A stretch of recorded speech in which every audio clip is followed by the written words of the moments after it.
Hi. Well, I finished this book, and it really is great, and I'm happy to see that there's a little buzz going on about this book. This was the first book by Chevy Stevens, who's a woman living in Vancouver, I think, Vancouver Island. I can never remember. I think there's two Vancouvers. One is in the USA, one is in Canada. It doesn't matter. I think she's Canadian. Well, this is about to be donated to my library, and I've kept it in really good shape. And somebody on YouTube sent me a little bit of cash to buy the book, and I didn't. And quickly, the book itself came. And I don't have her actual mailing address, so I can't thank her by snail mail. But yeah, this is really a very, very good book. It gets into a lot of stuff. It gets into family, betrayal, friends, pregnancy, men, women, relationships, the media, Hollywood, the police, all kinds of stuff, and what people's motives might be. And what's really sad about this book, without giving away what happened, is the whole reason for this bad stuff that happens to the protagonist in this book is really quite trivial. And I think that, here's my messy windows and the ugly buildings again. I have to go out to the doctor shortly for my sleep apnea machine. I think that one of the really sad things about life is, you know, the trivialities of the bad things which are done to us, and that they are frequently done by people we trust, such as family, friends, you know. I think when our coworkers are nasty with us, you know, it's kind of like easier for us to be philosophical about it and say, well, you know, it's a dog-eat-dog world, competition and everything like that. But when the source of the betrayal comes from much, much closer than is really tolerable, and when it goes back to childhood, and when you try to block all this stuff out and keep telling yourself, well, I need to forgive, I need to get over it, you know, I'm just not so sure that you can. And I'm not so sure that you could. And I'll try to not make this long. I am a Gemini with a triple Scorpio underneath it, which is kind of an odd astrological mix. So I have this very traditional side and a very congenial side, and I like communications. I'm pretty gregarious. I like direct contact with people. Service industry jobs don't usually bug me that much. I kind of like the contact that a lot of other people would find annoying.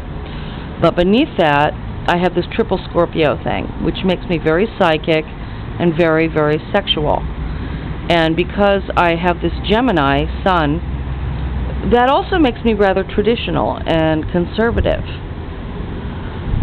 So it's kind of a heavy mixture. And revenge is best served up cold, and living well is the best revenge.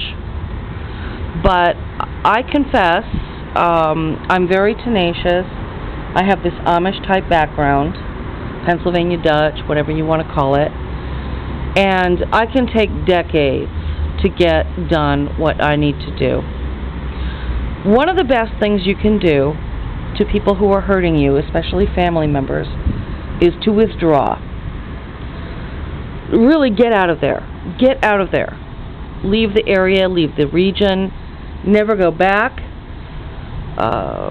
You know, if you want to keep up appearances or whatever, that's your business. Lord knows I've done it for years, and I've also been very, very, very helpful financially at times. But you know, I kind of did that for myself. It kind of made me feel better, and it reminded me of all the times that they weren't there for me. Nobody was breaking out their checkbook, not in my family. You know, some strangers actually helped me, or people who were maybe not even that closely involved with me, gave me a big leg up. So a lot of what I did to help family, I did for myself. But I'm very glad that I left Ohio, my family, when I was 18, and left the state entirely when I was 20. And I never really went back. And the few who are still around, they don't have me. I'm not there for them to kick around. Think about it. I hope what I am saying, what I have said, makes some sense. This is a fine book, and I'm really glad to see that it's getting some positive coverage. And this book, it's a paperback, but I've kept it in really, really nice condition. I don't crack the spine or anything. So it's going to the library today, and it's going to be donated there. And hopefully they will find out how to get other copies of this book for their other branches. But there's quite good coordination in my library system now. You can be in a different town altogether and ask for a title, and they will send it around for you a few days later. They will even phone you at home, and you can go to the central branch or whatever's near you and pick it up. Very good library system. Long live good books. This one I read in 2 days. Really was a page turner. I think I sat down with it about 4 times. It was very, very hard to put down. You know, I took it to bed with me a couple of times, and I spent a couple of parts of days looking at it, reading it. Very, very good. Very, very, very good. I think men will like this book a lot, too. It's not at all totally a chick book. Especially if you like crime things. Police procedurals, but you know, like there's that Ruth Rendell who does those terrific books from England. They're very psychological. They're crime books, but it's the psychology of the people and their motivations and the fact that they may really not be total monsters that makes it also interesting. I think that there's a lot of this in here, and well, I hope that you find it. I really hope that you find this book. Okay, bye.